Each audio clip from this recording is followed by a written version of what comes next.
Oh, here you go. Go. Good? That's a big fish. Full hand on tail. Yeah, looks sick. Good deal. Look how broad that thing is. I wonder if that was one that followed me in. Beautiful. Oh my. That's a big That's a fish.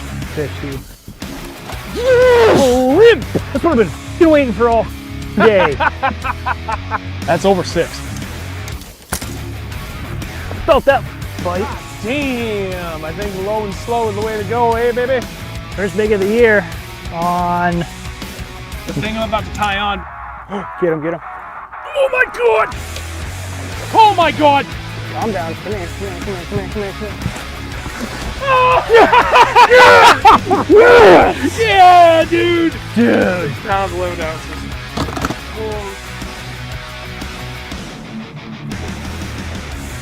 Oh my god, please get the net. Please, please, please, please get the net. I got you, buddy. Oh my god. I got you. That was the weirdest bite ever. Oop. That was a good one? Yep. Sure, feels like it. Sure is. I can't turn her head, bud. Holy shit. What the? Is that another 6? Could be. The second giant of the day, proving that point. Oh my god! Oh my god! Yes! Big baits, big fish. There we go, 5 pounds, 6 ounces. Beauty! Let's go. Got him. Get in here, you.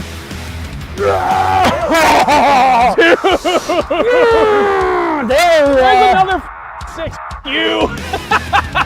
That's a big fish. 6'10". Woo-hoo-hoo. Little fatty. Oh my god. If I can land this fish. Holy shit! 5.06. She's sick. Oh my god! Oh my god! Holy shit! God. What a beast. Dude, that's it, that's it! I'm 4 pounds smaller. I need a picture. Sorry. Oh wow. That might be a 4. That might be a 4. Yeah, it's a 4. You guys show that off too. 4 pounds, 12 ounces. Holy. Trailer's what's getting it done. Yeah? Yeah. Dude, that's unbelievable. That's a 4. He's still swimming.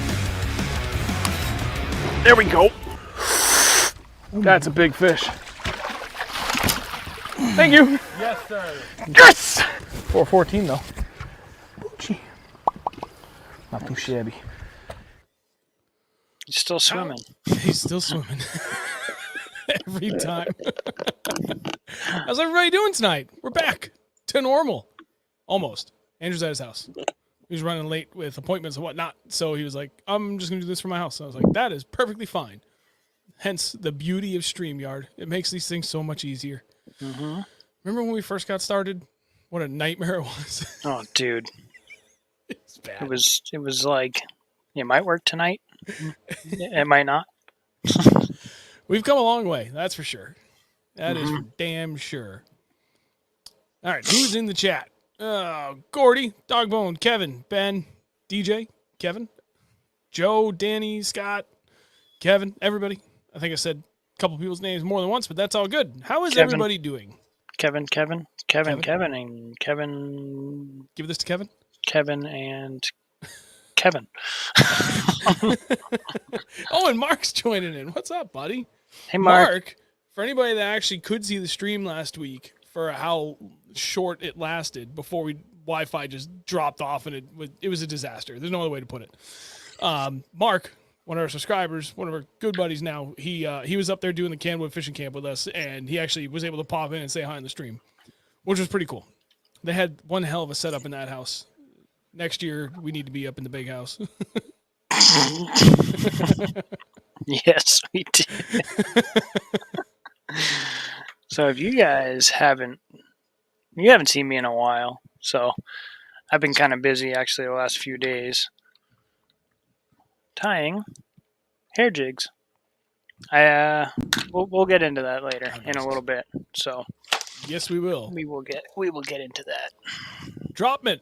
I fish Candlewood all the time. Any tips to catch bass? We've actually only fished there 3 times in the Candlewood fishing camp, while originally based out of Candlewood Lake. We've only last year and this year we've been up to help out, but they recently started doing several weeks up on Lake Champlain, so we've only helped out with the camp up there, and we've been to Candlewood 3 times. I've been there 3 times. Andrew's been twice.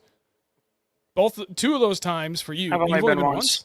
Only been once. That's right. I took John the other time. Okay, you've been once. I've been 3 times, and Yeah, but 2 I of caught my 3 trips were in the middle of winter. Yeah, you caught one giant. If that were in New Hampshire, it would have been a low 5, and or in Vermont, it would have been a low 6. It was 24.5 inches or something like only that. 4.25 pounds. What the Yeah, Ridiculous. dude. What the hell? Whatever. But and then the only other time, the very first time I've ever been there was in April of 2020, I think. We actually had a video up on the channel somewhere in there. It mentions Beast Coast is out there fishing with the owner, Derek. Can we block Brian Visco? Stop, please. Fucking dude plays it all day long. So the only thing I know for sure, Mark just touched upon it, they really changed the lake the last 2 years. They've drawn it down hard in the winter, so a lot of that grass that had been there forever is now gone, plus all the grass carp doing, double duty on it. So it's just, I don't know, man. Like there's you can fish it like pretty much any other lake. There's still some deeper grass. There's a ton of hard structure, like good rocky points and boulder piles, and deeper structure, like literally still bridges out there. You can tackle a number of different ways. That's what I like about that lake. I would say alewife is the primary forage, though, so keep that in mind when you're using your color selections. Garrett, my PB from Vermont was 23 inches and 7 pounds 5 ounces. You know what's funny? My PB is also 7 pounds 5 ounces, and it was 22 inches. Look at that. I don't remember how long mine was. We never measured it. We just know it was 7.7. I think it was probably close to 24 inches. Both of your PBs are 2 ounces bigger than my PB. It hurts my soul. Sorry. Travis, maybe I'll have 2 more kids than you. Who knows? Travis, crushed them once at Candlewood and have struggled every time. Candlewood is different. Oh, wait. No, I got to turn that. There we go. Christ, I can hear myself way too easily on this thing. Yeah, Candlewood's an interesting animal. But, man, once you figure it out, it's golden. You'll like it. You just got to go back there more often. Nope, Mark, that's not the one. The residuals I'll get from that appearance should be rolling in heavy very soon.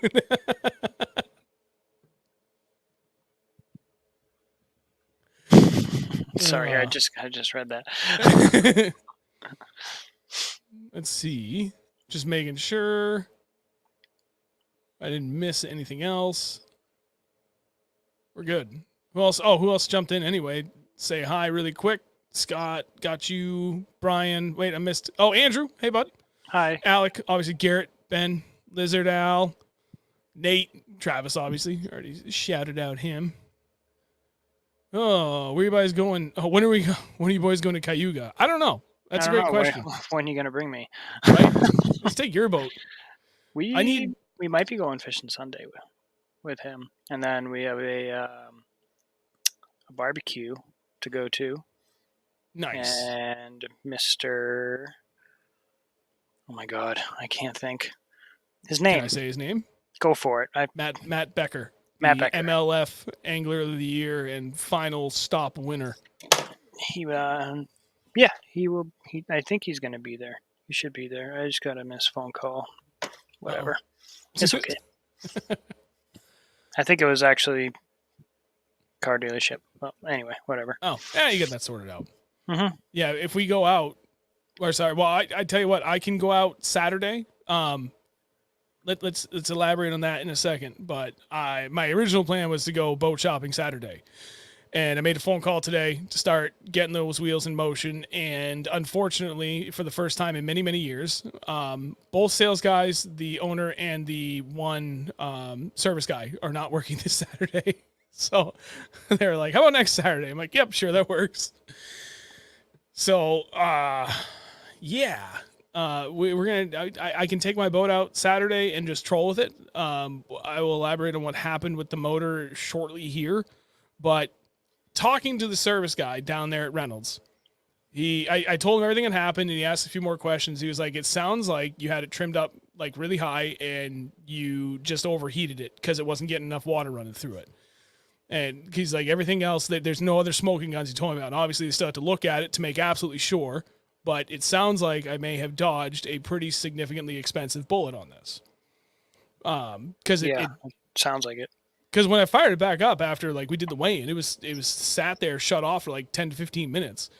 It fired right up, no issues, and I could still only idle. It's in Guardian mode, best I can tell, and that guy agreed. So, just gotta plug it in and erase. Pretty much, right? Just be like, boop. And should be good. I'll have him go through and double check everything, make sure it's everything's perfectly fine on it, and we'll go from there. But I have been boat shopping very extensively and trying to get myself into a newer Phoenix. I don't know that I can necessarily make brand new happen, but that remains to be seen. Got to ask a few more questions. Interest rates are not making this easy, but that's where I'm headed, and we'll see how it goes. I'm looking for a truck. And Step one, truck, and then right after that, Express. I don't know. I'm in love with it. I got to use an Express all last week, and I was pleasantly surprised, honestly, for an aluminum boat on Champlain in 2 to 3, and then sometime. I mean, we had some pretty big waves out there at one point. Oh my God! And that thing handled them fine. Honestly, it was like I was honestly waiting to get my shit pushed in pretty hard, and it was fine. I just kept it at like 30, 35, and it's just right up over everything. It was mint. Yeah, I fell in love. The funniest thing was I only got to ride that a few times with you, but going from ramp to camp, and you're like, "Hold on," and you just stomped on it. The whole shot on that was stupid. It doesn't go like a normal boat. It doesn't go like wah, and then up on plane. It's just like yeah, friggin' rocket ship. Absolutely insane. Mystique S3. Yo, it's Errol. Love fishing with you guys at camp. Love watching Chase get pissed at the fish not biting. That kid's an absolute riot. Lol, you always put everybody on fish as well. Dude, it was a pleasure meeting you at the camp. We had a ton of fun fishing with you the few times we got to. I think Andrew got to fish with you twice, and I only got to fish with you once. I think so. I'm pretty sure you fished with them twice. There was so many damn kids. Oh I'm sorry God. if I don't remember you. I think Jed I don't even remember what I had for lunch and breakfast. So I think Jed said that there was 35 kids at camp for the week we were there, and there was only going to be 21 this week, something like that. But, dude, it was a blast, and I'm glad we got to fish with you and hang out a little bit while we were there. Oh, yeah, dude. I did see, hang on, Dropment said, Thayer's has some good boats, too. Yes, I have been looking there. There was a couple of opportunities for stuff I could have afforded, like 2 months ago, if I was ready to buy, but now there's no options there that I can afford. So I'm just bouncing, trying to find something that's going to fit within my budget that hits everything I need. Ideally, I'm going to find like a one-and-done boat. 21-footer with a 250 and has all the electronics and everything. If need be, the one thing I would go without on it is any shallow water anchors. I can add those another day. So, but it's got to have everything else. One shot. I'm not going through the hassle of taking my time over the next year or two to chip away at like a graph here and a graph there. I'll literally take everything off my boat and put it on whatever I buy if I have to. But we'll make it work. A couple more questions here before we dive into this fully. Andrew did ask, what's y'all's top 3 baits for this month, the way fishing has been lately? Oh, Andrew, I know you've already got number 1 lined up and ready. 1 and 2, actually. So, let's start with number 3. Number 3, man, I don't even really know. Surprisingly, I've actually been throwing the drop shot a lot lately. Because I don't ever throw it, but I'd have to say number three is jig. Number 2 would have to be, that's a tough one. There's 2, and you know what they are, but I have to say number 2 just because how fun it is. Number 2 is A-rig, and number 1 is hair jig. Yep. For this month, for sure. If I had to pick, like, very broadly versus what we just did at Champlain. Number 1 is jig because it's just been stupid good as usual. Number 2 would be drop shot, and then number 3 behind that, I honestly don't know because that's what we've been doing most of our damage with lately. It's been like stupid good. Damn, like I A-rig. Just say, I was gonna say, just say A-rig because it is. Because it really is. It's not very universally acceptable to be used everywhere because of different regulations in different states. But when you figure that out, it's dumb. Like it's stupid good. Yeah, sure is. We'll cover that. We'll get to that. We got a lot to talk about. But before I go any further, for anybody that is here, thank you very much for one. 2, if you haven't dropped a like on the stream yet, please do so. Whether you're watching here on YouTube or you're watching on Facebook, either way, if you could go ahead and just drop a like on it, please, that helps immensely. Mark did say Reynolds tournament going out of tie on Saturday, which is exactly why the owner was not at the shop currently and will not be there this weekend. And there's a Merrimack Valley, not our Merrimack Valley. Yeah, the other one. The other one is going out of tie as well on Saturday. Yep. So they better start early. Seriously. You know what? I intentionally wore my jersey too, by the way, because we fished 2 tournaments this year, and I have not been able to like proudly display the people that support us because it was pouring buckets both weigh-ins. So yeah, FXR front and center on the rain gear, but everything underneath not so much. I was like changing out my work clothes. I'm like, I'm throwing on my jersey. Screw it. I want to share it for once. Oh, I have mine somewhere. Nick did ask, what A-rig are you throwing? I think it's the Yum Flash Mob Junior. Mm-hmm. And what we throw in there for heads varies greatly, but it's usually like 1/8 ounce on the top 3, and then the bottom 3 usually get 2 1/4 ounce ones, depending upon how fast you want it to fall. And then what baits you throw on there, that's what varies the most. You just cater it to the primary forage of that area. And I mean, it comes out of cadence. I legitimately had 4 different baits on mine at one point. One was like perch color. I stole one of Oliver's Prodigy little swim baits. I like had a whole bunch of different ones on there. I had a couple of Kitex and like. It just worked. I don't know. There was that one day where it like did not seem to matter what color, and then the last day we were up there throwing it. I had all perch on mine. I couldn't get bit to save my life, and then you cracked up just 20.5 pounds on your best 5 solo on that thing in like an hour and a half. Yeah, dude, it was nuts. Yeah, it was pretty cool. That's the biggest bag I've ever caught on my own of smallies. Yep. Mark did say, for me on Champlain, I'd say drop shot, Ned, rattle trap. Drop shot was actually probably, you know what? By the end of the week, it ended up evening out. But to start the week, drop shot was responsible for all of my big fish.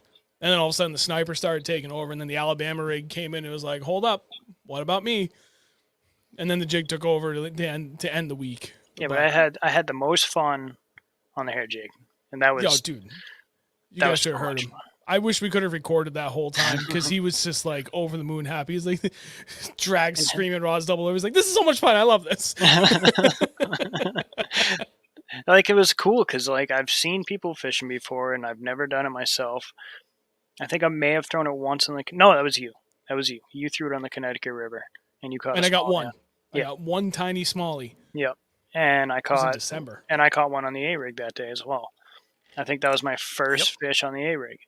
So we were up there, and I was like, oh, you know what? We're at Dick's. We ran to Dick's real quick, and I turned the corner, and I'm like, wait a minute. Hair jig. Sure, I'll try it. So I bought 8. All of them. You bought almost all of them. There was 12. You bought 8 the first day, and then we went back the next day, and you bought the rest. Yeah. So, and they're all gone. But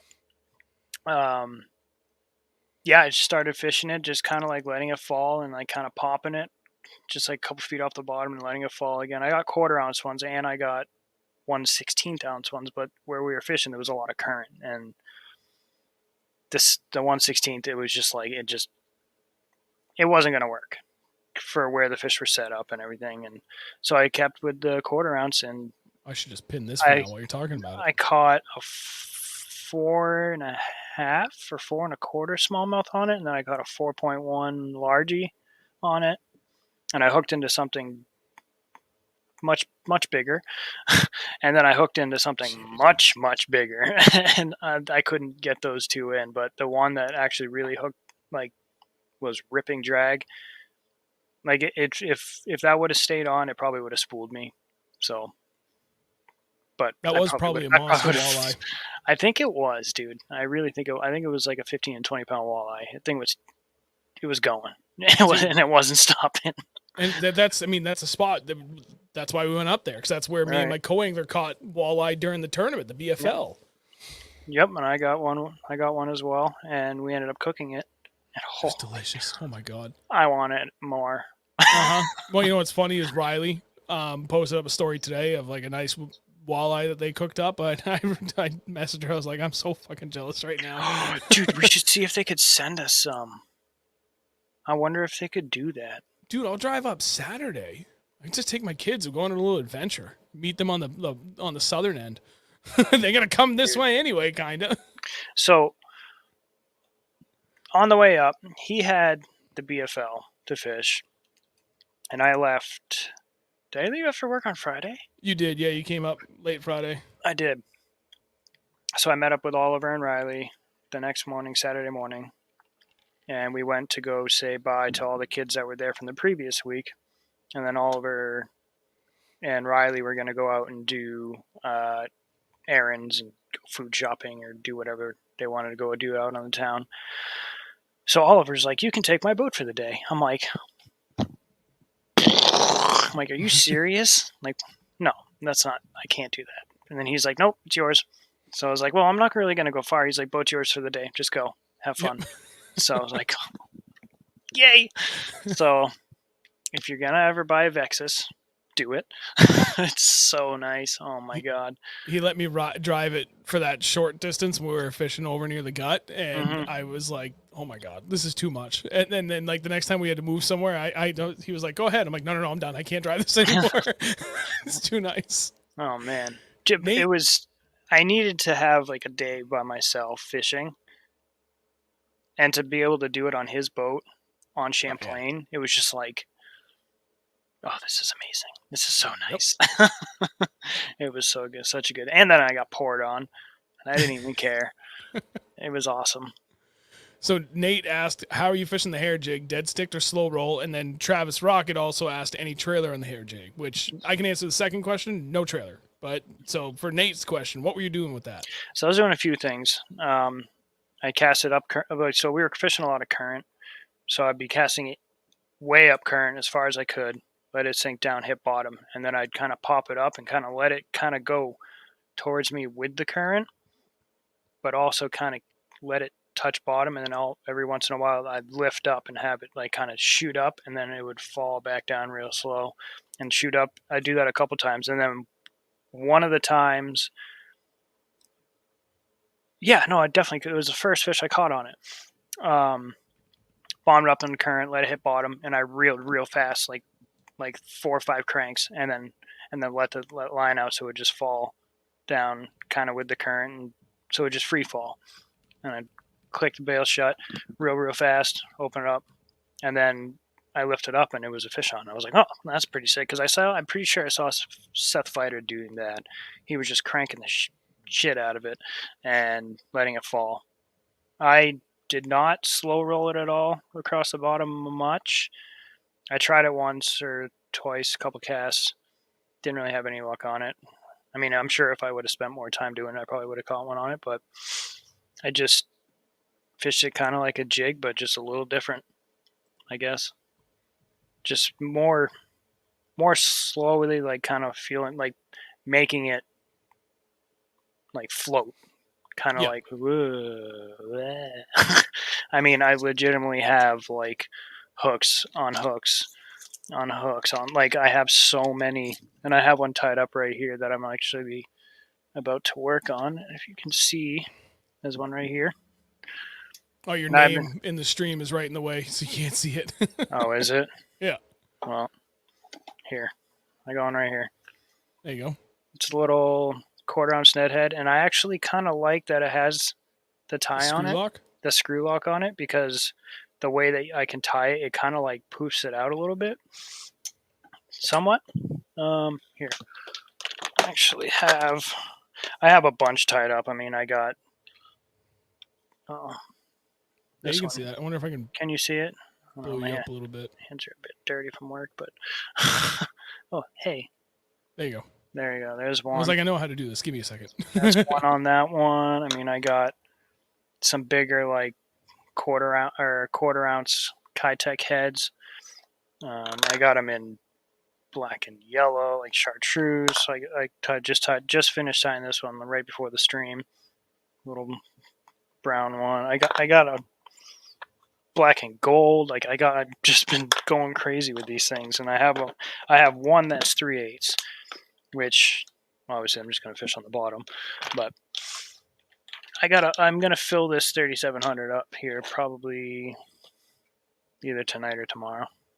So Mint.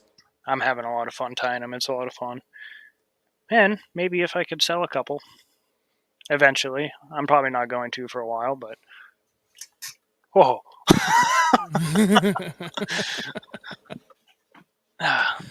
David, if anyone in chat hasn't caught river smallmouth, you need to. They easily fight like they're a pounder better than the lake fish. You are not wrong. Every one of those fish that we caught that were like living in the current up on Champlain, dude, holy God. One of the last ones I caught ended up being 4.14 pounds or something like that, or maybe it was 4.1 on the dot. I had a bunch that were like between 4.1 and 4.2, and it was on the jig, and I felt like I already lost like 30 jigs in these freaking rocks. And I bounced it, and every time I could feel it like bounce a little bit, and then like kind of like catch and stop, and then I could pop it a little bit just to fall off. Literally every time I did that, I'd get bit. So I did that, and I went to go check it, and it was not moving. I'm like, shit. So I load up on the rod tip a little bit, and then it went thump, and I don't think it was a rock. I think I had the fish the whole time, and he just gave a head shake. And I set the hook, and it still felt like a rock, and it was only a little over 4 pounds. Every fish we caught that was in that friggin' current was just stupid. Every single time we hooked one, dude. Ended up being over 4. We thought we had a PB. With the A-rig? Oh, my God. Hold on. Okay. What the hell was that? That was my YouTube. Oh. Fine, just so I can see the other chat on there. Oh, my God. Hold on 1 second. So Kyle, I want to do that. Every time I caught one on the A-rig, well, especially that day, the final day, I was kicking them in as hard as I could, just like a big swim bait, just forcing them up. And that one, did you see that one that dove under the boat? And I had the side of the boat, my rod down underneath them. Dude, that was ridiculous. Man, I needed that. That was awesome. It was so much fun. Yeah, you cracked him over there. Oh, by the way, I saw Jason. Jason came in into the shop today. Oh, nice. He came in and bought an Ultrex. Did you buy an Ultrex? Better been a ghost. No, he's fine. It's an 80. I'm being the shit. All right. Holy crap. It's already 8:30. Well, no, this is good, though. We answered a lot of questions. But there's two things I wanted to talk about and elaborate a little bit because I didn't get a chance to, what neither one of us got a chance to last week. One was my experience fishing the MLF Phoenix BFL on Saturday the 29th, and then the two of us collectively friggin' working the Candlewood fishing camp up on Lake Champlain for the week. So BFL, let's get the bad stuff out of the way first. And actually, I came prepared. So I kind of prepared. I need to share screen and make sure I actually get the right tab. We're going to talk about oopsie number 1. And yeah, I'm basically, son of a bitch, sharing where I got this fish. Some of them at any rate. So I basically made that path. That's a big peninsula. Mistake numero uno. I did not have a good mental memory of what that friggin' peninsula looked like, where I was on it, and how big it was. If I had landed the 2 fish that I dropped, I would have gone in a half an hour earlier because I would have had low 18 pounds, is my best guess. In short, for those that didn't see the results, I ended up having 15 pounds, 7 ounces before penalties. Would have been good enough for 37th. I was 2 minutes late, and I had a fish die on me. at the end of the day. So I ended up losing 2.25 pounds, knocked me down to 13.3 and 52nd place out of 109 boats. This was the biggest oopsie. I thought I was right here. Like, just mentally keeping track of the map, and I didn't have my map up on, I was looking at active target, like a decent amount, not crazy, just making sure they were still relating to structure the way I found them. I thought I was in here. I was not. I was all the way up here. So collectively, I was off, at that point, a little over just a little under 3 miles. The further I had to go. It's 20 miles an hour blowing out of the north. And this stretch right here, the whole friggin' head of Cumberland Head, this was brutal coming down. And this is just about 2 miles long, something like that. Yeah, it's probably like 1 2/3, something like that. 1.6, 1.7, somewhere around there for miles. Just from this point to this point. And I thought I just had to go like around the nub. So I lost a lot of time there, one, just because of the distance I had to go, and two, because of how slow I had to go, because it was horrifically windy and choppy out there. My boat sucks in really rough water.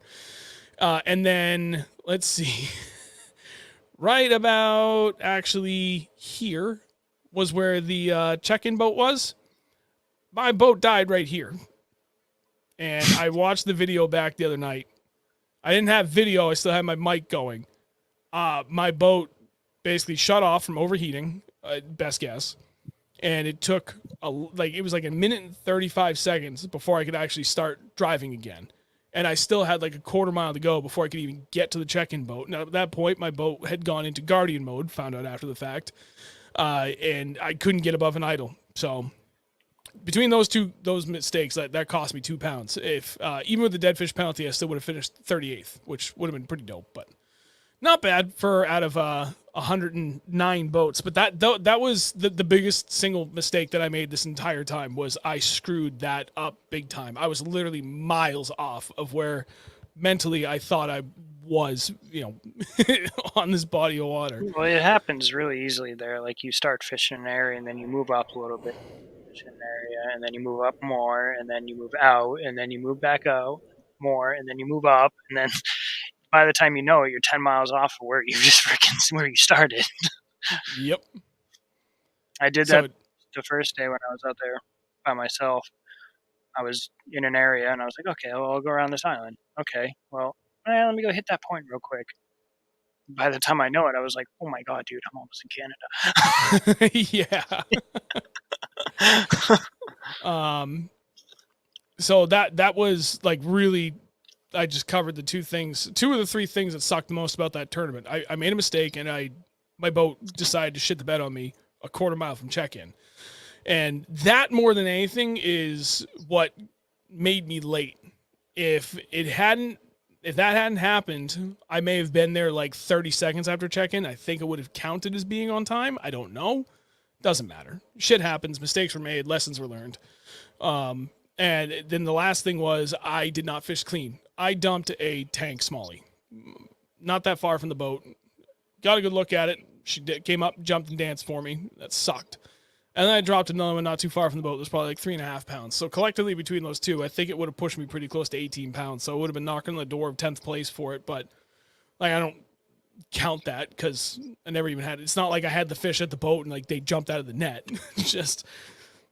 It's important to bring up, though, because now we swing to the positives of how this whole tournament went. And number one, I found a great pattern, and it produced. I just made too many mistakes to make the most of it. And I'm not going to consider losing those two fish as mistakes. It was a brand new jig. And I thought I got a good hook set on it, and I didn't. It happens from time to time. We don't always pin every single fish that we get even a good hook set on with smallmouth. Sometimes they just don't eat it right. Man, I lost a giant right at the boat, too. Oh, yeah. And it's just that's just how it goes some days. And that was like one of the biggest things was I wanted to fish clean, and I didn't, and that's fine. It is what it is. But most importantly, I found a pattern by like the late morning on Thursday. I went up Wednesday, I fished St. Albans, didn't like what I found. Just wasn't going to work for the way I wanted to do things. I went up to the Missisquoi Bridge. That was fun. It's community hole to end all community holes. Never had a chance going up there for the tournament. What I found and repeated throughout Sunday and then definitively repeated again on Friday, I was like, okay, this is going to be it. And yeah, I can share it. 15 to 20 feet. That was the ticket. 15 to 20 feet, finding sporadic rock with sparse vegetation, and it had to end in really, really clean sand on the deep side. Literally every single spot that I found that had that combination, both practice during the tournament and literally the rest of the week we were up there for Candlewood camp, we caught freaking phenomenal fish the entire time. Every single time I rolled up on that combination, which thankfully there's a lot of, but it was very specifically that 15 to 20 feet, and like really 18 feet was like that magic number. Every time I found like a nice strip of boulders, like 16 to 18 feet, really, it was magic. And the fish were moving in and out, but they just never stopped. It just kept reloading with fish after fish after fish. And for all I know, it could have been the same group of fish that were coming in and going back out, but I think it was more I think it was just a lot cycling. Right. I mean, Yeah. I was finding big fish like on active target. I was finding big fish from 7 to 9 feet, and then in the grass and rock mix, and then nothing from like that 10 to 15, and then from 15 to 25, even a little more towards the 30 foot, I was finding them. So it was like they're up shallow-ish, nothing, and then a lot. So I was like, Yeah. it was kind of weird. There was a few different, I feel like there was a few different like types of smallmouth fish swimming around in the areas that we were fishing. Oh, like yeah. some shallower smallmouth that kind of live up shallow, and then the other ones that live out deep that are just pushed up on the bank. So, Yep. One of the things that I've been talking about for years, Andrew and I have talked about this for years and years. Well, maybe not years and years. I would say probably the last 3 to 4 years, like confidently talking about it.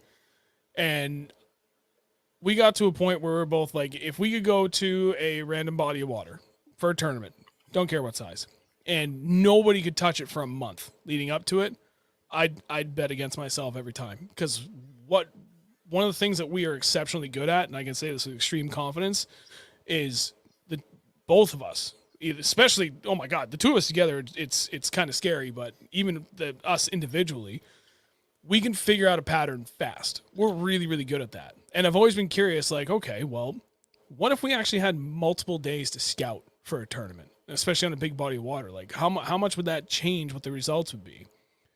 And granted, what I put in the boat was not the results I had hoped for, but the fish I got into and finding that pattern, establishing it, and understand how much that may have changed a little bit with, like, literally the wind was blowing straight out of the south for like a week, and then it flipped on its head and blew straight out of the north of the tournament, and understanding how that would most likely, if at all, impact those fish and how they're positioned, and reading that fucking perfectly for the tournament, I've got nothing to be upset about. Like, I all things considered, I'm extremely happy with what I found, what I was able to make of that. I just didn't make the most of every opportunity, and the results reflected that, plus the mistakes. But all said and done, dude, like, trust me, I was fucking miserable when I left that tournament. I was mad, and then I was sad, and I just didn't even want to talk to anybody. Like, I didn't even call Andrew. I weighed in, I got my boat, I left, I went back to the cabin, I sat there alone in dead silence for an hour before he called me. Because I was bullshit. I was so mad at myself. I was like, I haven't heard from him in a minutes. while. I was More like, I than- wonder if they're still weighing in. I wasn't sure. And then, like, after like another hour, I was like, I should call him. it was being late that bothered me the most. That I screwed up that bad. I've never been late. Yeah, but there was nothing you could do about it. No, but It's not your fault. I should have been smarter about it, and I wasn't. And in all fairness, I was trying to push it to the very last minute. Like I said, if I landed those two fish that I dropped, I would have been like, you know what? I might be able to squeeze out something a little bit bigger and cull, but with how bad the conditions were out there, I would have been like, oh, screw this, dude. Like, that's a good enough bag. I know I'm not going to win, but I'm stoked with that bag. I'm going in 20 minutes early. But I didn't.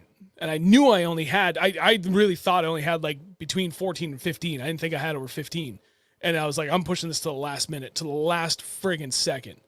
And I was close. I was close. If not for the boat issues, it was, I guarantee you, if the motor didn't die on me and I didn't have to slow down for the ferries and like that log jam of boats, I would have made it on time.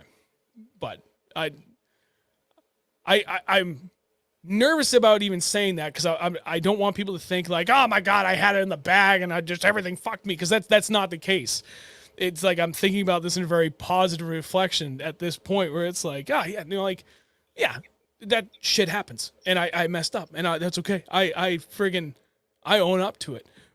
But you can't help, it's kind of like thinking about, you buy a lottery ticket, right? You win $3, you're like, oh man, if I just had a couple more numbers, I could have won the millions and done all this. Like, I'm thinking about it from like that perspective, like everything was good. It could have happened. It didn't. That's okay. There's always next time. And Joe, it's funny you say, push it to the limit. I did, dude. We came around the very bottom of Cumberland Head, and we had to slow down because all the waves and the boat traffic and stuff. And for my boat, I had to slow down to 25 because we were getting ragdolled. And I looked at my co-angler, I'm like, time check. He's like, 9:18. I looked at him, I was like, buddy, hold on, because I'm going to give her everything she's effing got. And we were screaming across the lake, and we were like bouncing, and the poor guy's getting ragdolled, and I'm just I know that feeling. I keep just trying to get her trimmed up, and I can see I'm doing like 53.5, which is pathetic. But that's all she got, and I'm sitting there, I'm just mashing down the throttle, and then next thing I know, it starts, I'm like, why do I feel like I'm slowing down? Oh, I'm definitely slowing down. I look down, I'm like, 50? I was just doing 53. And I'm like really mashing on the gas. Like it's slammed. I got nothing left. And I'm like, look over, and now I'm watching it. It was 49, 48, 47.5, 47, 46.5. And it just kept going. I'm like, you gotta be fucking kidding me. What's happening? And then next thing I know, I could hear the motor starting to knock a little bit. And not even 2 seconds later, all of a sudden, friggin' alarm went off and the boat just shut down to idle. And like, that was it. It was just, she was done. So, I mean, it did run after that, and it ran fine. So I think it was just a light overheat. Like I said, I called the mechanic at Reynolds Boats earlier today, late this afternoon, and explained everything. And that he was like, still need to look at it, which I'm going to, and I'll pay whatever I have to get it fixed 100%.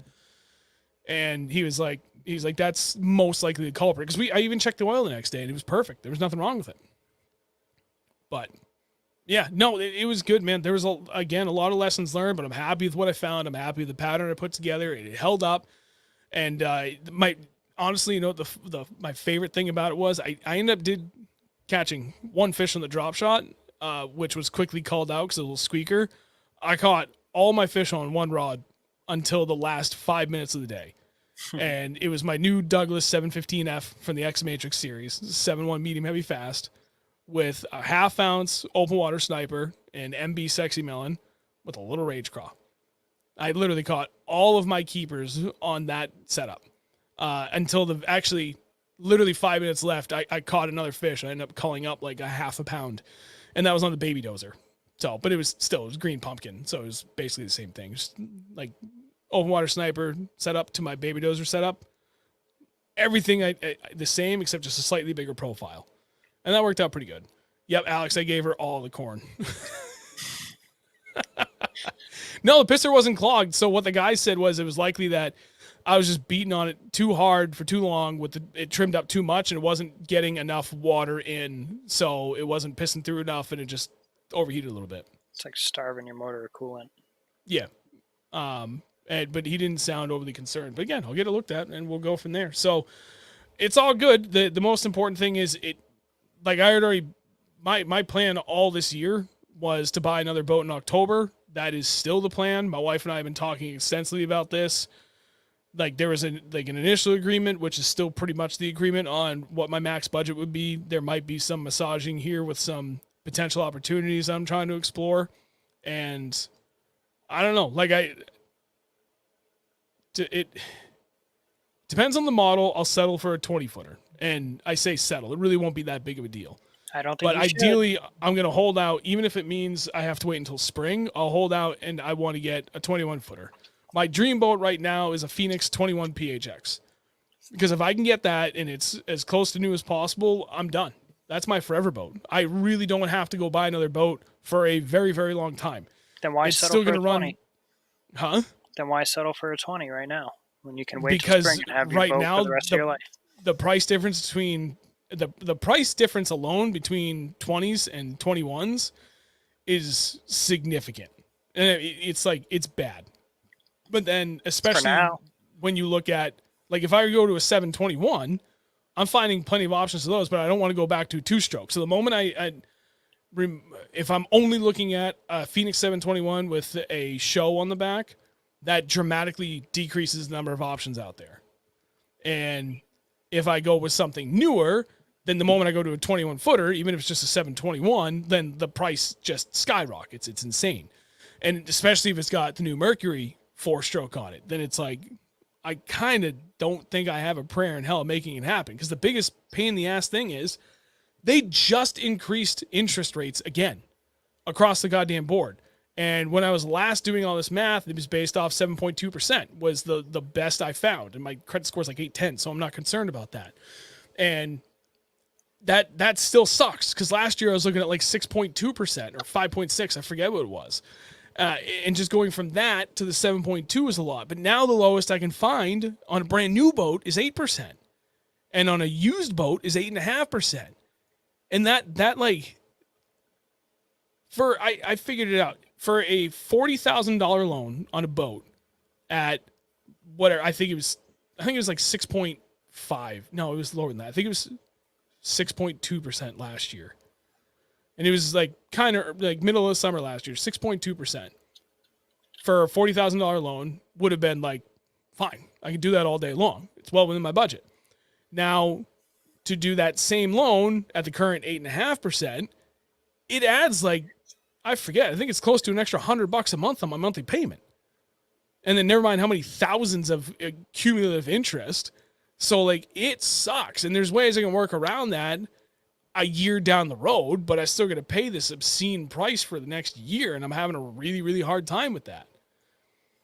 So I'm just trying to find the balance with everything. And if that means going with, say, like a 2015 or 2016 20-footer that's in still really good shape with like good hours and my monthly payment is like friggin' awesome and I'm not paying it for 10 plus years, then I'll do that for 2 or 3 years and then I'll jump into a 23.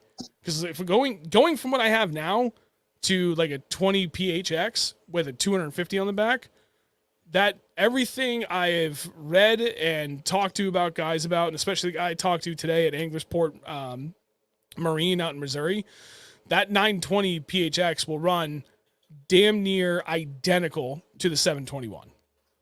So I know I'm giving up a foot, but it doesn't matter. I'm still gaining a foot over what I have right now in overall length, and I'm getting a wider boat out of that too. And I'll be able, dude, in the 20 PHX, like just you and me in ideal conditions, tourney loaded, we'll probably still be able to run like 75.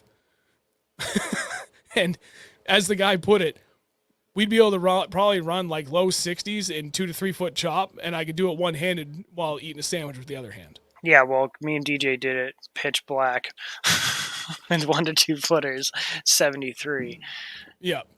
And that was terrifying, but also exhilarating. So don't get me wrong. I want a 21 footer, and I'm going to do everything I can to make that happen. But theoretically, and honestly, pretty realistically right now, I don't know that I can afford it. But if I go to something 2 years older in a 20 footer, I can afford it. And it doesn't even become a question at that point. So it's like, I just got to make up my mind. I mean, at that point, I just wait till spring to see what it does. Well, I mean, interest rates keep going up. I don't think they're gonna. Yeah. I think the price of the boats are gonna drop. But yeah. Oh, it's funny. So Joe just said LaBelle fished for years. I have an 18-footer. Be patient. And so I posted in the Phoenix Boat Owners Facebook page. I think that's what it's called, Phoenix Boat Owners. And I literally asked that question. I spent a week in the 721. Absolutely loved it. Anybody that's been in that extensively and a 920 or a 20 PHX extensively, like how far off are they in rough water capability? And everybody that said they had extensive experience in both said they are pretty goddamn close, but everybody would still rather have the 21 footer. And like, I get that and I'm fine with that. But then in that discussion and related to Joe talking about LaBelle fishing to have an 18 footer, Keith Colston, I didn't realize was on that page. And he responded, he's like, dude, LaBelle been out running that in a 19 foot freaking Phoenix this whole time. So you don't necessarily need a 21 footer. I'm like, yeah, my back does. Well, the Skeeter just slaps. It slaps and bounces and pitches and rolls and it does everything you don't want it to do anymore. And I mean, 20 footers, it's still a Phoenix. It's still going to cut the water better. It's still going to be a better ride. yeah, But at the end of the day, the boat that you want is a 21. yep. It's the Skeeter is literally fine It's everything that we have done, except for Champlain. And I enjoy spending a lot more time up there. I intend to fish both BFLs next year, and I'm still weighing my options on fishing the 3-day Toyota Series. And I wouldn't even give it a consideration if I didn't think I had a shot at doing exceptionally well at any of those. And I have the confidence that I can. And I'm willing to bet against myself, so I'm going to do it. Only if I have a 21-footer with a 250. If I don't get that, I'm not doing the 3-day tournament. There's no way I could even consider doing a 3-day tournament and be that hindered in rough shit, especially with my back. Like, it's just, I don't know. Joe, that used PHX in Concord, I know who's selling it, and it's got a Mercury Verado on the back with with very high hours. And that's the only reason. Well, that and it's red. I mean, in all fairness, it's a gorgeous, like, dark gray, almost black with just red accents. And honestly, it looks really dope. But I really, really, really hate red. He's a bull. It is my second least favorite color out there. Yellow is my least favorite. I hate red. I hate how 90% of the boats out there are red. It bothers me. And I don't want it. Great motor. We call it the gentleman's motor. I think I want I don't know. I want either black or white. I'm pretty simple. Black, only because I've been in dark. I mean, Jesus Christ, we just fished in DJ's boat for a week. In a few days, it got sunny out. It got hot. I just fished a week in a black boat. True. It's fine. But I also, like, the heat doesn't bother me. Yeah, but it's also an aluminum boat. So, like, I don't feel like it gets as hot as, like, black fiberglass does. Yeah, you're probably right. I don't know. Maybe not. Well, no, because, like, aluminum is really good at dissipating heat, and the fact that the bulk of that is sitting inside that cooler lake water. It's just a big heat sink. Yeah. So, like, I just don't think it can get that hot because of that fact. Whereas fiberglass is just it's just baked. Give me the heat. Christ, even the carpet gets hot. Yeah, that's like, true. Think about how my carpet's really not that dark gray, but it's kind of a dark gray, and that gets hot. Yeah, dude, it definitely gets hot. That's why I always wear shoes. Yeah. Jason, I turned down a Ranger for Stella Dio because it was red. Dude, there's a Z521C down at Reynolds that, like, I could go buy tomorrow. Like, no questions asked. I could go down there. I could get it for way cheaper, like way below my budget. And that's even after, like, selling trading in my boat as is and like literally buying new of everything I have for electronics. And I could still get that boat inside my budget. But it's a fucking candy cane. It's all really white and red, dude. He doesn't want a white boat and he doesn't want a red boat. And I'm not opposed to it because I could go get it wrapped. Probably for like $3,500 to $4,000, I could get it wrapped, like the whole thing, the boat, the talons, the trailer fenders, like everything, and get the seats re-skinned, and I would still be under my budget. But oh, dude, I'm absolutely. It's like a lot of effort to just make a boat not look like that. I'm absolutely getting a wrap for sure. It's gonna be a collab wrap. Jason just said he'll pay some of that cost. You hear that, Chrissy? She was like, I told her, I was like, I would not be settling for this boat because up until I saw DJ's Phoenix, from the moment the Z520, like the 521 or 520, the carbons dropped, I've been infatuated with those boats until I got to ride in DJ's Phoenix, and then it changed my perspective. So the carbon is still just because for years I've loved that boat. I've loved the look of it. I've been infatuated with it. So it's like it's my second choice behind the Phoenix just because I still love them. So I keep looking at that boat. I'm like, it's got a show. The hours are reasonable. It's a 21 footer. It's a Z521C for that. It's a dual console. It's just fucking hideous. It's like, but I could get it wrapped. I could still be way under budget. So I'm like, I'm still like sorely tempted to go down and have that conversation. But I want to eliminate any and all possibility of going nearly new with the Phoenix and just be done. Because if I buy that Ranger, I'm back in the same position in like 3 to 5 years, where the motor will have a ton of hours on it, and I'll just want to replace it with something newer. Versus if I get like a 2019 or newer Phoenix, then like I'm done. I don't have to look for another boat and keep that for 20 years. My wife just texted me, "Shut up." Hi, Chrissy. Wrap it. We'll all contribute $1. I don't know. There's a lot of options, and like the thing is, not once have I stopped to consider the potential of getting help with this from sponsors, because I don't want to. I want to do this on my own, which is probably fucking stupid, right? But I want to do this on my own. I've worked very hard in my career to get to the point where I can have these conversations. And I'd like to think that I've earned this. So, by God, I'm going to earn it. You have. Thank you. Welcome. Dan, wrap it and please get a Skeeter. I would only consider a Skeeter for the FXR. And even still, the only reason I won't is because Steve had that. Steve Estes at Bass Fishing Electronics. He had an FXR 21. Not for long. And tourney loaded, he was only getting like 67. And like that honestly is enough, but in ideal conditions, I would like to be doing low 70s like all the other big boys. Like I do not want to be limited at this next purchase, speed wise, rough water and speed. I don't think you're going to, because you do not an older boat, but you have the motors, like the technology and the motors and everything have come so far. Oh, yeah. I mean, you got a nice motor on there. Yeah. But you're also limited for it being a 200. If that was a 250 on that boat, it'd be a completely different story. It'd be scary as fuck, but well, even if you could, I mean, theoretically I could flash it. It's not under warranty anymore, so it's not like I'm going to worry about voiding it. And from everything I understand, it's the same damn head as the 225. So don't do that. Like, no. You're just going to blow the thing up.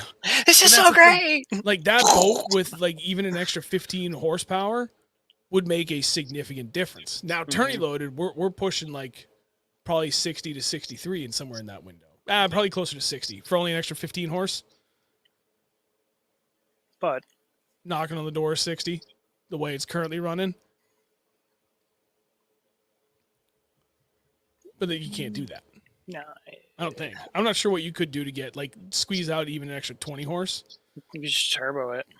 Yes, dude. And then, or just put a 350R on it or 400R on it, and then we'd be doing 110. And just keep the same cowl on it. If you had a turbo on that thing, I would be so obnoxious going down the lake. I'd just keep throttling up and down.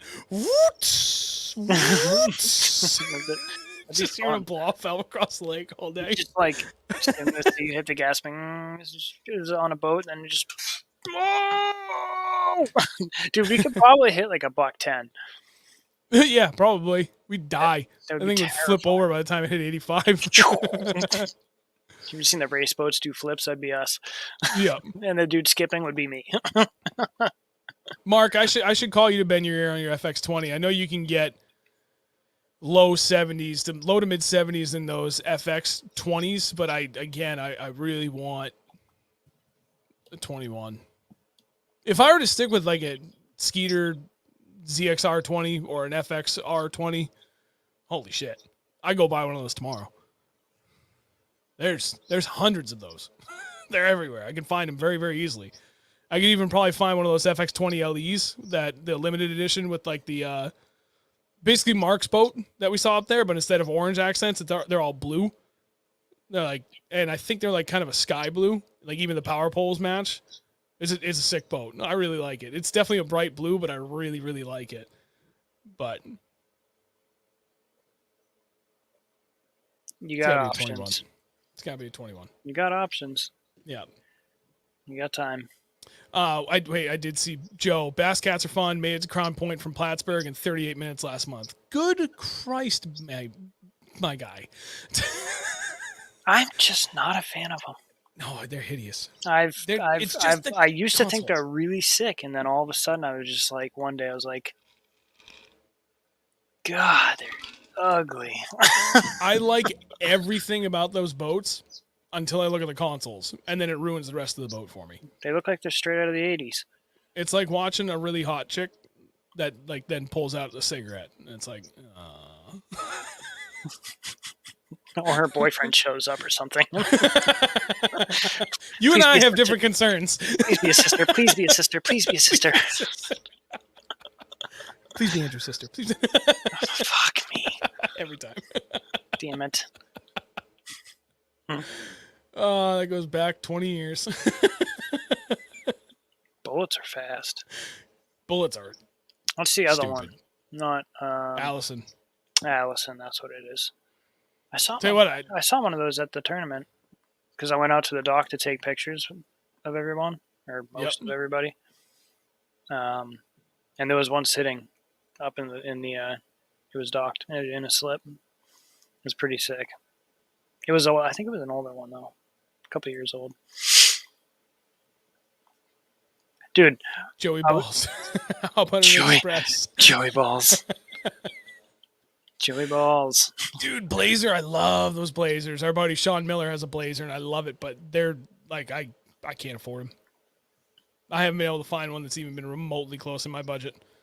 I mean, let's be real. Most of the Phoenixes I'm looking at right now, they're like, I'm going to have to pull out some sort of an amazing deal. It's really what it's going to come down to get me knocking on the door. Like I'm going to do everything I can to find a boat that gets me in the budget that my wife and I agreed to. I know a door with an express. If I can get like a deal on a new boat that gets me knocking on the door of our max budget, then we'll have a very serious conversation about that and see like just how close to are we knocking on that door, and we'll go from there. I don't know. I've got time to really figure this out. And the big thing is I got to square away a seller on my boat too, our buyer. I got 2 subscribers that one has said for over the year now that he wants it and he wants to buy it. So if he still wants to, that's awesome. That solves that. And I know I can help him get financing squared away on that if need be. And then there was another subscriber that said he was also interested too. So I have a backup option. But Carl gets first refusal. And if all that falls through, I'm pretty sure I could sell it for the price it's probably going to go for. Like I know it's going to be less than $30K. I'm pretty sure I could get it to go pretty fast. So I don't know. There's so many things, but enough talk about boats. I thought my wife told me to shut up again. That's the same text. Dude, check this out. I just found an express for $14,000. Yeah, it's a 20-footer. So the other thing about Icons that I heard is their tubs, that they're slow. They're really slow. Icons are? Really? Yep. Yeah, I was talking to Jerry. Because he was going to go. And then everything he heard from guys that were running them already, they all said they were tubs. And you know Jerry. He's a speed freak. He was like, I can't do it. I can't do it, bro. It's got to go fast. Mike, just go buy PHX and stop talking about it. There is essentially like a $10,000 gap is what is like. I need to figure out how to bridge that to make a PHX, even a used one. Everybody donate and get us $10,000 so he can shut up and buy his dream boat. Fuck. Like I'm pretty sure all said and done, I've got $20K equity in my boat. If I do private sale, if I don't do private sale and I trade it, I might be closer to like the $17K mark. But even assuming like the $20K, which I'm pretty confident in, I still need like a hell of a deal on this 2019 PHX. I would fucking kill to get, and I would still need to find $10K somewhere in that gap to make up for it. So I don't know. But that literally gets me to the very top of the budget that my wife and I agreed to. So there might be a little leeway in there, but I'm not banking on that. I'm trying to get it to that number that it's tough. It is tough.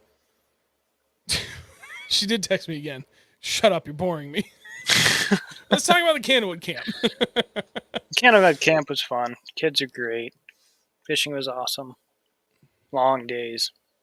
Very long days. You know what? I was up before you every day. It's crazy. I know, and that usually doesn't happen. But I meant to talk to Jed about that while we were up there, and it completely slipped my mind. But in all fairness, we technically did have 2 days to sleep in because of the damn storms that came through. I didn't sleep in.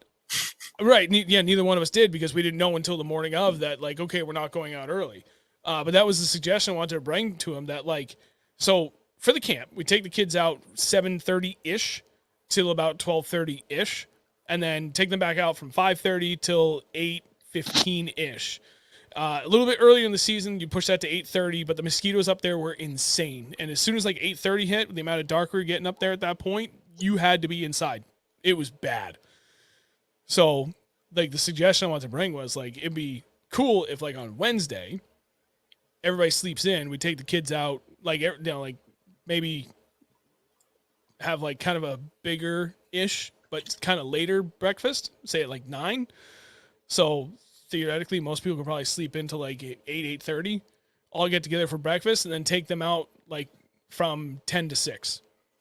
So that way we get a little bit of late start, and we can all kind of come back in a little bit early. For a lot of guys, I myself had to go get gas multiple times. So get off the water at 6 by the time you're loaded up in your trailer, because all the guides going at the same time, say it's 6:30.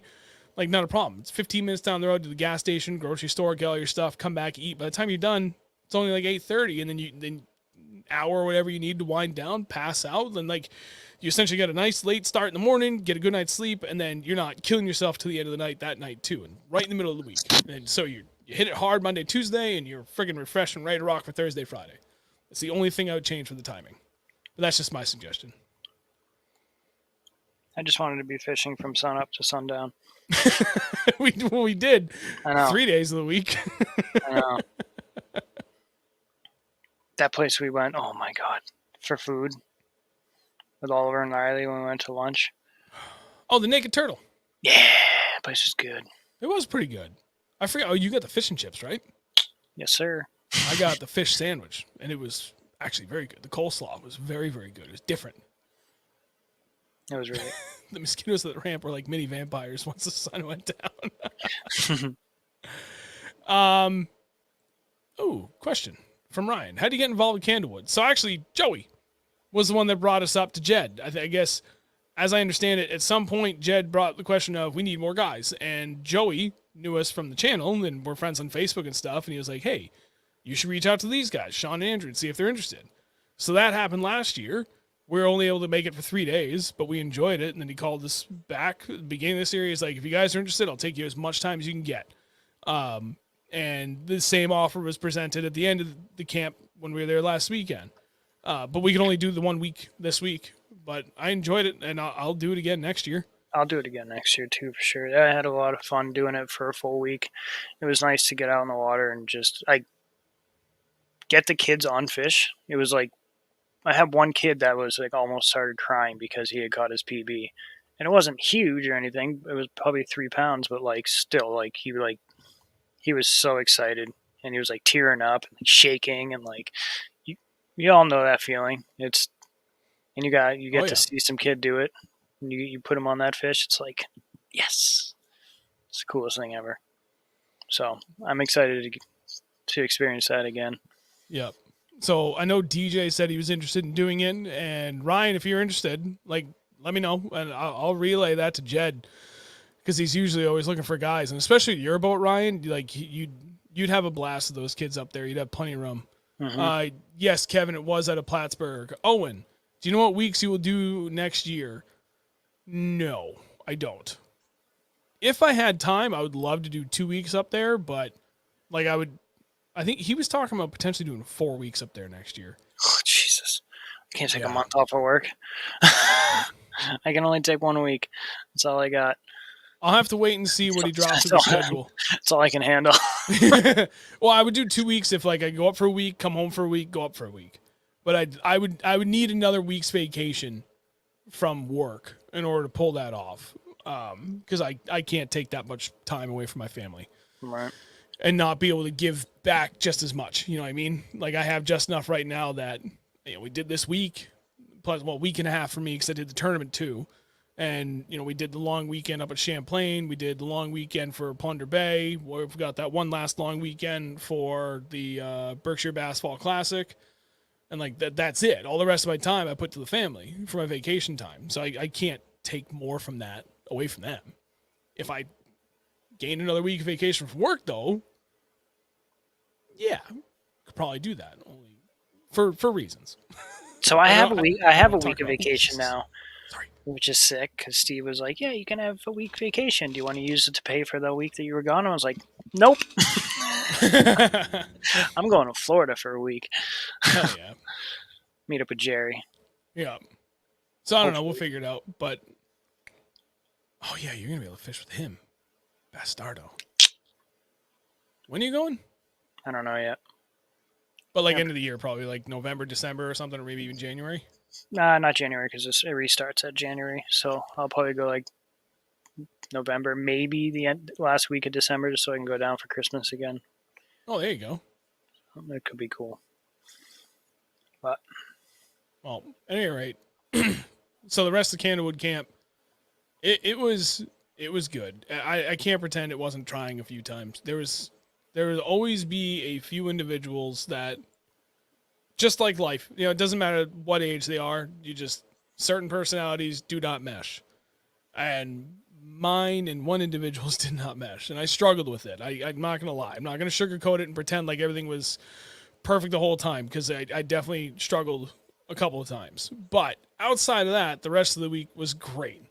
And I wouldn't hesitate to do it again. We had a lot of fun. We fished a lot. Like I said, Andrew was using Jed's boat the whole week. I used mine. There was only 2 days that you and I fished together. Because one day we did in the morning, we fished together, and then another day we fished in the evening together, where we had 2 kids out with us. Mm-hmm. And that was fun. Then we had, 3, was it? Tuesday, Wednesday, and Thursday? We went out and fished all day. Oh, yeah. Dropped the kids off, went right back out. I told them straight up as soon as they got on the boat, as soon as we started idling out, I'm like, well, I got 3 rules. Don't step on my rods. Don't be a dick to each other. And don't step on my fucking rods. And they listened. They weren't dicks. I couldn't get my head in the game for a lot of it. Just for something as simple as that, even introducing myself. Every time I went out, I'd be fishing with these kids for a half an hour before I was like, oh yeah, by the way, I'm Sean. Who are you? Who are you? Who are you? And then get that out of the way. But literally every time they get in the boat, then I'd be like, all right, you're there, your rods go there, your rods go there. Everybody sitting down? Good, great. Where do you want to go? Just kidding. Hope you're ready for smallmouth. Here we go. And I drag these kids out there every time for smallies. And then, I did the same thing. I was like, what do you guys want to go for? They're like, topwater largemouth. I'm like, all right, sweet smallies. Cool, let's go. Yeah, sweet deep water smallmouth. Here we go. Every time.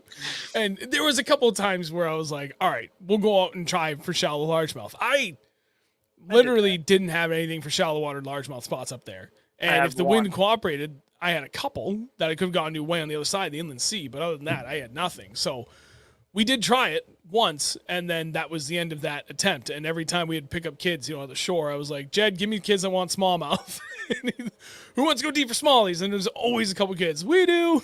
The last day was so much fun. I mean, not just because of the giant bag of fish, but because I had Andrew and Pickle on the boat with me. Have a day. Have a day. I definitely had a day. Oh, man. That was so much fun with them. Oh, yeah. They're good kids. All those kids were just, it was fun. And then we got lucky because most of the guides had to shack up in a cabin with a couple of kids. You're basically chaperoning them for a week because we were at Marine Village Cottages. Mm-hmm. And so you had 2 to 3 kids or maybe even more in some cases in the bigger cottages. and then one adult, so that, you know, after lights out, kids are supposed to be going to sleep. They didn't really have a set, like, you know, quote unquote bedtime, but they all had to be kind of in the cabins by like 9ish, and Yeah, whenever they fell asleep, they fell asleep. But we got 3 friggin' awesome kids to hang out with the whole week. Absolutely. I think they were all 14 and 15. Maybe one of them was 16. I don't know. One was a freshman and 2 were sophomores, I think. He was going into his freshman year, and the 2 were sophomores. So I don't know. So 14 and 15. 14, 15. Yeah, they were in bed before we even got back. I mean, we had so much stuff going on, going over to like the big house with Oliver and all them, and Riley and Mark, and we'd like cook up dinner, like fish tacos, and we fried up fish. I mean, I'm sure they're still doing it right now. I'm sure they're probably all fished out, but we did it for a couple nights. By the time we get back, it'd be like 10:30, and they'd already be passed out, snoring, sleeping. So yeah, but the few nights we got back early, they'd just be like hanging out. So we just hang around with them, like grab a drink, sit down, try and eat. Like that. Those were the nights we didn't go over to Oliver and Riley and Mark and them to actually like eat like a proper meal. These were the other half of the nights where like my literally only meal of the day was a half a bag of friggin' chips. I'll show you guys a picture. So the day that go ahead, sorry. No, and it was great. We go back, like get the boat out of the water, sometimes run to the gas station, but you know, we'd be back in the cabin at like 9:15, whatever. And we just sit there and shoot the shit with these kids, and we just talk fishing the whole time. And they were awesome. These kids actually like really, really, really wanted to learn. And they knew a decent amount of stuff too. So like they're just asking us 1,000 questions, and Andrew ended up answering most of them anyway, but it was way too much fun. So Kevin, that kind of answers your question. I'll pin it. How are the kids' angling knowledge? Like Zebco 101, spinning tackle, or bait casters? Nobody was like Zebco 101. But there was a few kids that were only like a step or two above that. They were definitely younger kids, you know, like basically grew up fishing with grandpa, or, you know, and like doing just some light duty stuff, and they love fishing, but had not either really gotten to that point where they had the focus to think about it from that perspective of like, damn, that was awesome. Can I do more? Can I do better? And they just didn't have anybody that was at a higher level to kind of challenge that perspective, to put them down that path of like that thought process. I think that makes sense for how I explain that. But pretty much every kid that was there though was like excited and anxious to fish. So that, you know, I didn't run into a single kid that like hated Joey says doing a fish fry tonight. Yeah, see if like they're still eating fish. I want to do that. It was so good. But yeah, the night that I caught the walleye, brought it back. Thank you, Oliver, for letting me use your fillet mat that I actually purchased. Fillet mat and the Bubba blade. And the Bubba knife, which I'm getting one. Flayed up the walleye, cut up into little pieces, and then we just butter, salt, and pepper, and just cooked them up on the stove. And the kids came up. I was like, "You guys want to try it?" They're like, "Yeah." They ate it. They took one bite. They're like, "I want more." And I was like, "Get away, dude! I want some too." We had that plate gone, and like the whole fish was eaten in like probably 3 minutes. Oh yeah, man, it was so good. And it's funny because I ran out to the store. I had to gas up my truck. I had to gas up DJ's boat, which it was almost empty. So it took a while, which thankfully his gas tank, I can pump like full speed, whereas mine, I have to go like 20% speed or it just blows out. So it took a while. Plus I got butter for you to cook the walleye and stuff. So, by the time I got back, Oliver and Riley were already cooking. And like I just have all sorts of crazy stomach issues still with food. And Riley's well aware of that from the few times we've traveled with them. So by the time I got back, Andrew had this little Tupperware. He's like, "Hey, Riley made you some like gluten-free pasta, some pesto pasta." I was like, "Oh, no shit, that's awesome." So I took a couple bites while Andrew's cooking that walleye. I was like, "Damn, that's really good. I haven't had pesto pasta in like I don't know how long." And then he finishes the walleye. I look over. I was like, Took 2 little chunks through in the pasta. I was like, "Oh my god." Grabbed a couple more chunks, threw them in. Dude, I want to do that in the worst way next time we go up there. Like specifically try and get a walleye and then like have all the stuff to make a pesto pasta just in case we get walleye. Although I feel like white perch and that would still be just as good. I think perch alone and pike. All those fish in there taste good. It doesn't matter what it is. Oh, I don't know if I would want to eat a drum or a bowfin. No. I heard bowfin tastes like shit. I don't know. Maybe that's just snakehead down in Florida, but I don't know. mushy. Ugh. Doesn't matter. There's plenty of yellow perch, white perch, and walleye and pike to go around. And I mean, we had that pike too, and we were all over. That was good. Could also eat a smallmouth. The one lake that doesn't need a culling. I know, right? Yeah, I know. It's the one lake that I would actually try and eat a smallmouth from. Seriously. Only place is clean. Just a wee little guy. DJ just said drum are good if cooked right. Really? All right. I still don't think I would eat it. See, that's the thing. If we could pull off a fishing camp on Winnie, rock bass, dude, rock bass fish fry multiple nights. Could do the afternoon session would be a rock bass competition. Fill 5-gallon buckets. That'd be awesome. And whatever we don't eat, just toss it in the woods. Yep. Critters would be more than happy. It's legal. Yep. Keep them all. Keep every single one. Oliver would know what to do with himself, because I know that Dennis went out last winter specifically to go up there to catch rock bass to cook them, and he like that night he's like, dude, these were actually like really, really good. I was like, good, that's awesome to know. Make it even better for people to be interested in wanting to keep these things and eat them up. Right. And I want to eat more fish. Alec, rock bass fish fry for breakfast, lunch, and dinner at Winnie. But what about second breakfast? Well, thirdsies. My appetite's gone now. Go to Candy and have a carp fry. No. Absolutely not. Definitely not. It's gross. Ugh, I eat shit all day. I'm all set. Yeah. I don't know, man. I think we covered everything. I covered everything in the BFL, the good and the bad. I'm working on the video. I'll have that up on Friday because I did record from the tournament. We covered the Candlewood camp. Everything was good. I covered a lot about boat talk, and everybody's convinced me that I needed 21 PHX, so here we go. I don't know. Anything else? Go fishing. Just go fishing as much as you can. Go catch some fish. Yep. Y'all should go to Lake Champlain. I mean, outside of my tournament, we had a 20-plus pound bag every day. The place is easy. I don't get it. No, I'm kidding. We really did have a 20-plus pound bag every day we fished. Literally, the tournament. The worst goddamn day I had that whole time up there was the fucking tournament. Yeah. Go figure. And it wasn't even a bad day. I mean, for how much I was limited with that wind, I still had 15 and a half pounds. That's pretty good. I know I would have had close to 18 if I didn't fucking drop those 2 fish. So I'm not mad with myself, but it is funny how literally any other time we go up there, we collectively manage over 20 pounds every time.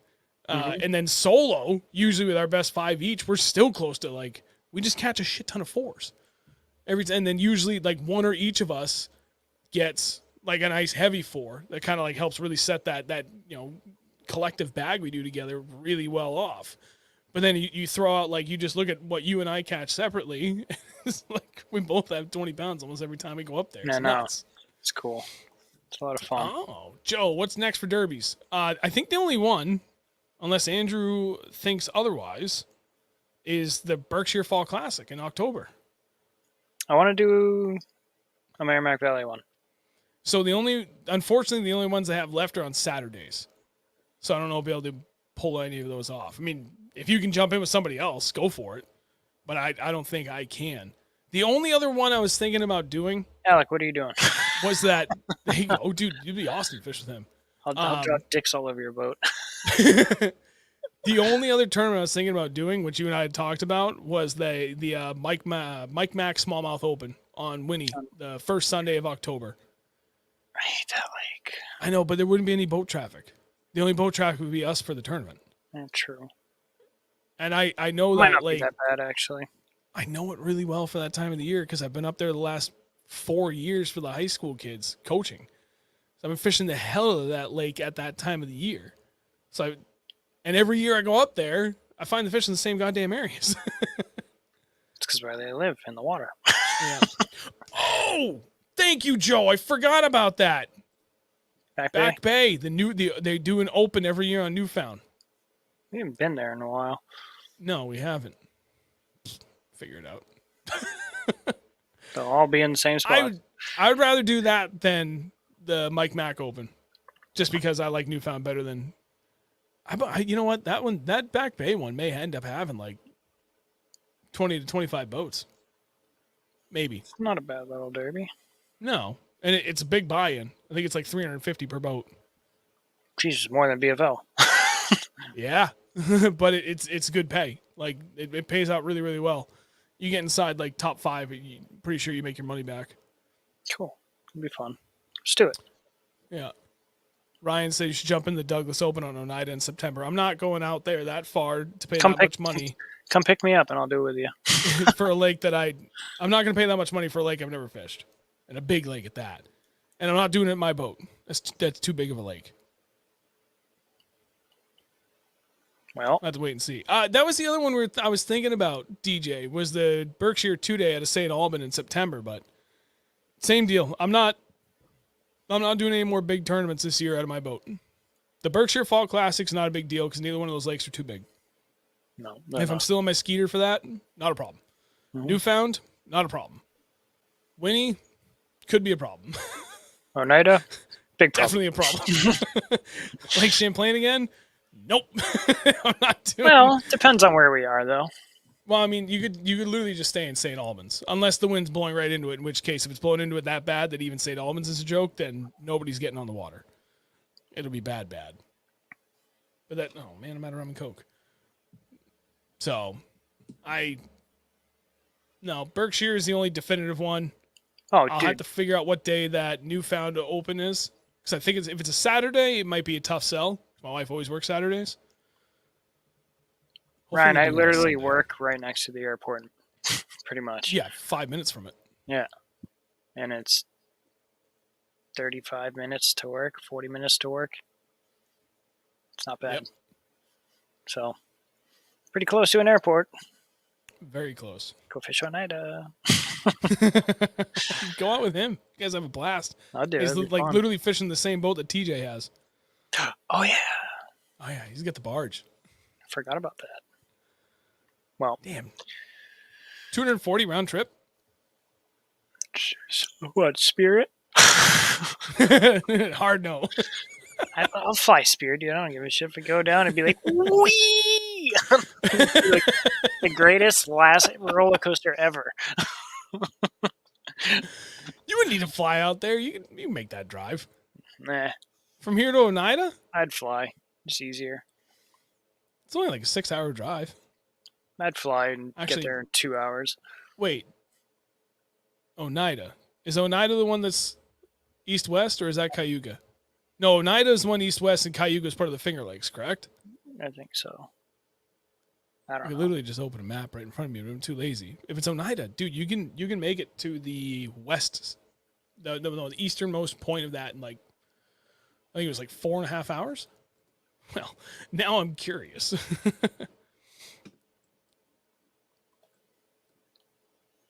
I was right, Oneida. Lakeside Outfitters, that's right, because I was actually debating making a drive out there just to stop in and say hi Big pike in there, isn't there? and also fish. Because there's a ramp not that far down the street from there. Oh, nice. 4 hours and 50 minutes. That ain't too bad. Oh, Syracuse ain't that far. No.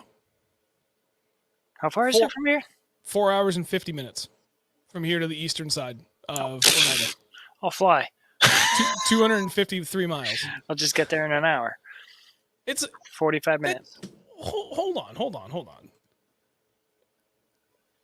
What did I just say was 4 hours and 53 minutes? I'll rent a helicopter. That'd be so much fun. Whee! I'd take off and just, like, Battlefield. And just flip upside down.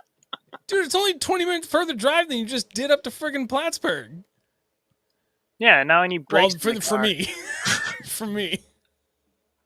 You took the smart way home. I did not. No, you definitely What a didn't. Fucking adventure. So, one last story. Like, I don't care. I'm going on the ferry. I don't give a shit. I'm not going all the way around. I'm just going to take the ferry and go back the same way I came. And I did. And I got back for what? 5:30? You were home an hour and a half earlier than I was. Mm-hmm. Actually, I think 2 hours. I didn't get home till 7:15. So you're home almost 2 hours earlier than me. And you stopped at the store to buy fly tying shit. It's true. I drove Hair jig stuff. 4.5, I don't even know, 4.5 hours, almost 5 hours. So I had to stop and get my boat from DJ. And he was over by Lake Sunapee, where he lives. So I'm looking at the map and I'm like, we went down into Plattsburgh to eat lunch with Oliver, Riley, Joey, and Chris.